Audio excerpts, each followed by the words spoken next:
amee. mais ci koo xam ne aussi yoru deniers publics. Loolu du dara. ñu bëree bëri fii ñu ngi nii yoruñu deniers publics. mais marché bu génn ñoo koy capté seeni nit a ngi ci biir gouvernement bi seeni nit ñu ngi ci direction yi ñu ngi ci ministères yi. soxlawuñ sax ñoom ñuy gérer ay deniers publics mais ay nit lañuy positionné placé leen rek lu wàcc ñu capté gis naa ko ba tàyyi beneen aspect bi mooy lu tax ma ni Sénégalais bu ne am nga droit wu introsé wu ci seen ay manne financière xam nga ñun dañu toog tey ki yor communication Farba Ngom moo njëkk a xamal Sénégalais yi ni Farba Ngom jubul. kan la Ndiaye muy Ablaye Ndiaye. tey moo yor communication Farba Ngom moo ko njëkk a xamal Sénégalais yi tey lan moo changé waat ci ba mu wëlbatikuwaat àndaat ak moom ndax moo waxoon cour de contrôle yi nañu dem saytu ji Farba Ngom ndax alal ji mu yor jaaxal na nit ñi ba ñu mën koo jàpp aéroport ak alal ju bëri moo ko njëkk a tuumaal beneen bi si topp mooy Farba ñëwaat wëlbatiku tuumalaat moom it boppam ci naka Abdou. ci naka Farba Ngom wax na ñaari yoon jàkkaarloo na ak madame Aminata Touré bi mu jàkkaarloo ak madame Aminata Touré lan la wax dafa ne Aminata Touré assemblée nationale xam nga ni juboo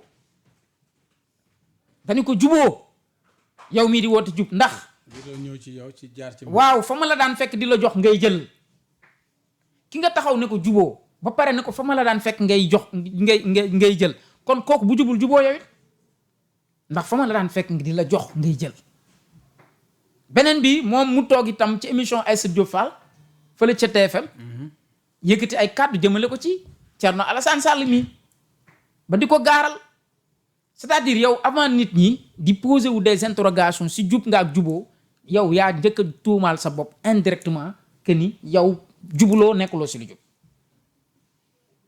léegi nag mooy li ma wax rek sénégalais bu ne sañ nga ne Farba fan la jëlee alal ji mu yor ba keroog ñu naan jàpp nañ ab nit ci biir këram mu sàcc fa presque lu jege 1 milliard. am na solo dañ ci ñëwaat. waaw mi ngi noonu Adama libération Farba Ngom Tahirou Sarr bettu la xaaral nga ko. mais mënul bett kenn.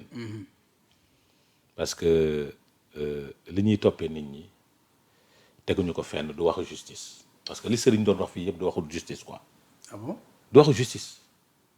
j'ai dit li muy wax fii yëpp du waxu justice. ay yoon ay waxu boppam non j'ai dit là le droit du ñu wax ci waxu nit. ay fait ay preuves yu taxaw la ñuy waxee. li muy wax ni yëpp c'est-à-dire ay jugement de personne jugement de valeur lañ fi nekkee te jugement de valeur yooyu ci lañ jàppee Farba Ngom tëj parce que ci jugement de valeur yooyu le premier ministre Ousmane Sonko taxaw biir Agnam ne ko sa dernière campagne ngi nii si jugement de valeur yooyu mooy maanaam am nañ préjugé ci nit am nañ lu ñu jàpp ci nit mooy il faut ñu tëj ko ci kaso téye ko longue détention préventive bi c'est vrai liberté provisoire la am mais il faut dire aussi que c'est vrai non j'ai dit liberté provisoire la am mais il faut dire aussi que Farba Ngom bénéficie jouit de ce qu'on appelle la présomption d'innocence on n'en disconvient pas. déet suñ koy wax dañ koy préciser te mënuma d'accord moom muy juriste di charger Farba Ngom. non dafa wax. chargé wu j'ai dit non j'ai pas chargé non. Adama j'ai posé des interrogations. ma ni Sénégalais bu ne am nga droit wu ak sañ-sañu. laaj Farba Ngom alal ji mu yor ni mu bëree fan la ko jëlee. loolu da laa wax. li ma wax. waaw amul droit en tant que juriste. xam ni tribunal di doxe xam ni justice di doxe di chargé man mii nga xam ne maay profane maa ko waroon def te du ma ko def parce que moom c'est un homme de droit xam na ce qu'on appelle la présomption d'innocence c'est pas à travers des rapports et mais qui a jugé j'ai dit c'est pas à travers des rapports qu'on peut juger une personne et le condamner du dëgg c'est une autre défaite de ce pouvoir. Après le revers de Mansour Faye après le revers de des autres ñu ngi doog a dalaat beneen revers. défaite pourquoi mais bien sûr parce que xam nga tax. suñu sañoon du génn.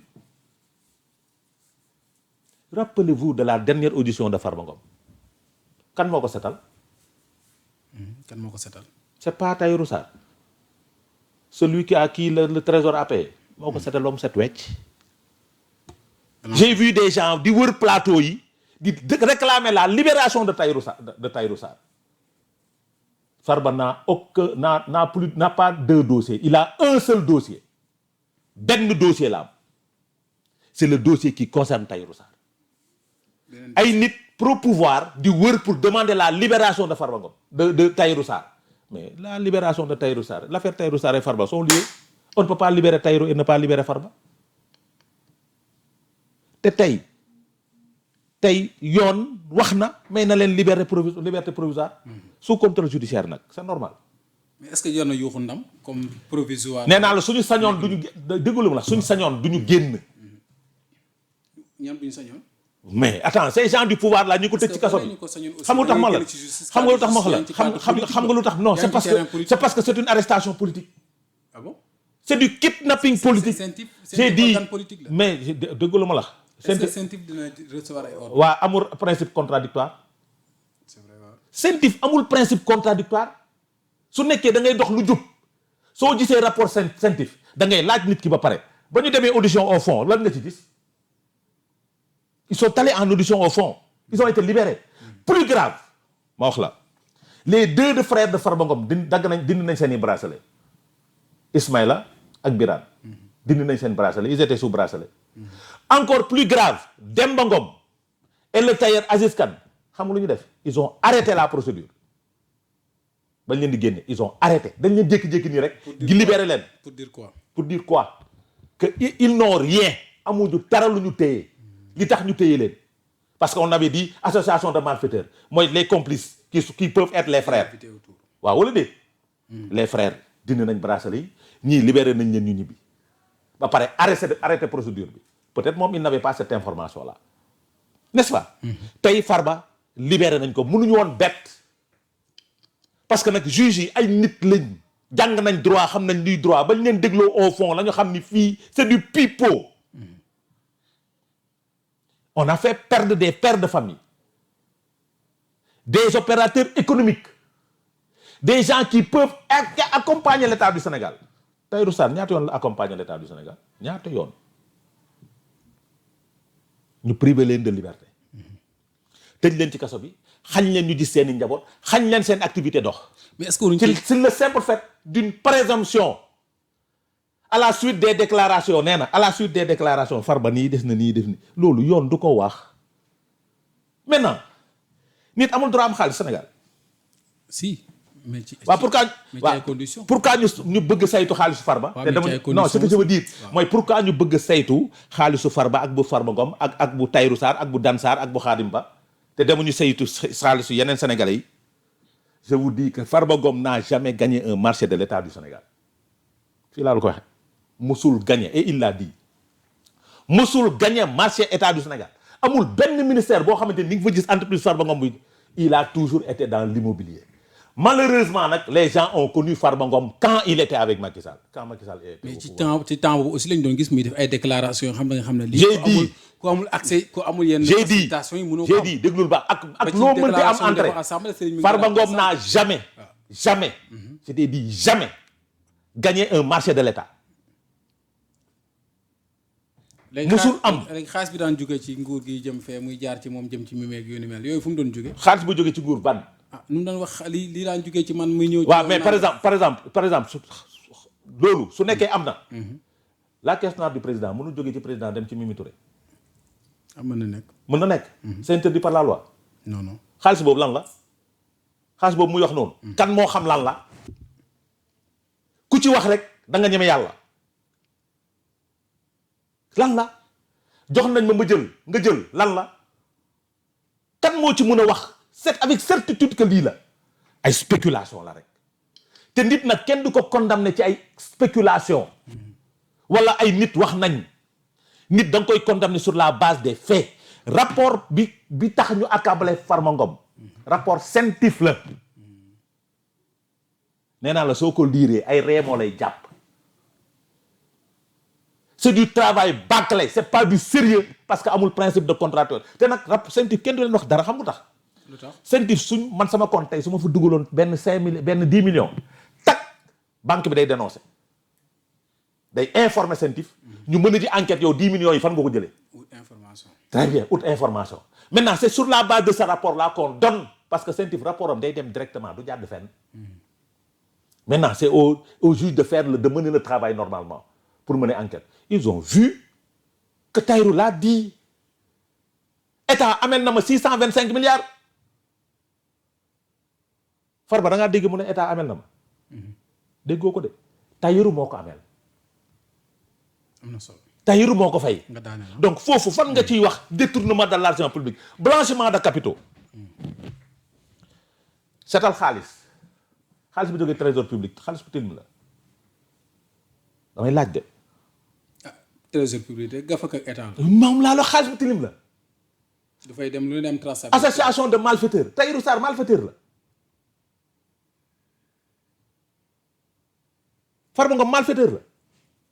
c'est des termes juridiques nag. c'est pour charger. loo charger. dëgg day feeñ.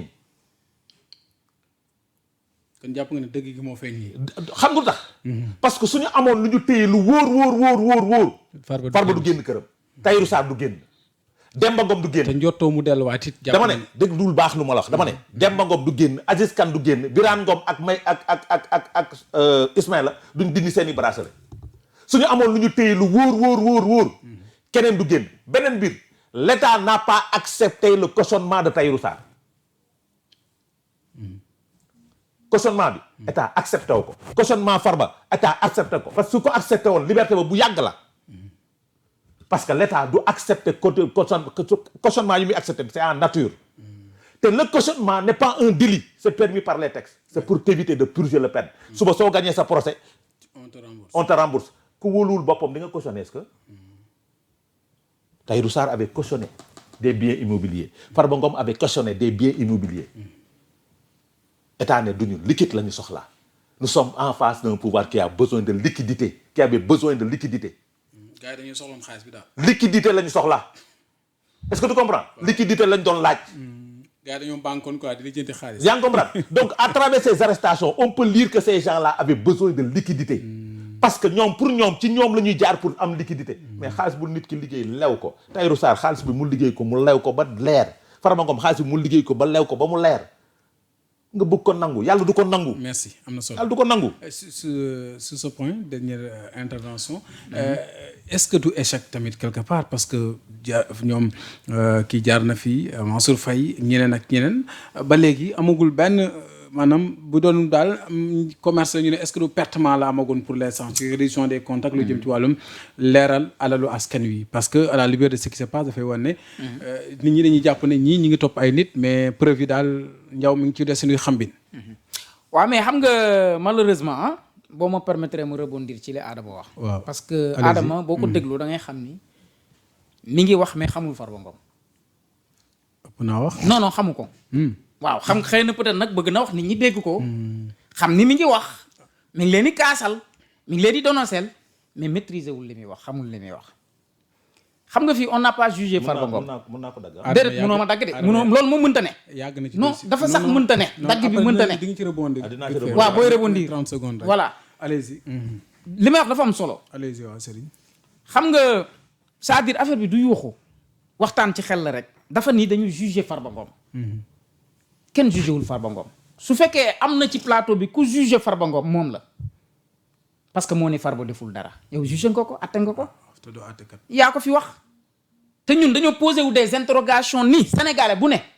te dama koy répéter. man Serigne Niang j'ai le droit de dire que nañu saytu Farba Ngom xool manne financière bi mu yor fu mu ko jëlee fan la ko jëlee nekkul woon géré wul woon les deniers publics loolu du dara fii détourneur de deniers publics yi dama ne ña nekk seen gannaaw xam nañ leen moo tax ma ni la yow yaa fi jugé Farba mais ñun jugé wuñ ko d'autant plus que nga wax ni liberté provisoire la ne ba pare nga ni deful dara. mais tamit yow da nga c'est paradoxal. da nga fàtte même mu ñëw d'innocence am na. taxawal rek loolu man dugguma cadre boobu. non doo ci ma dugg jugé non ki jugé doo ci dugg nag. non même mu ñëw ki jugé ngay rappeler loolu non même rek Abdou ki jugé ki atte ngay fàttali ni présomption d'innocence am na. mais bi ma tàmbalee wax ba léegi déggoo ma jugé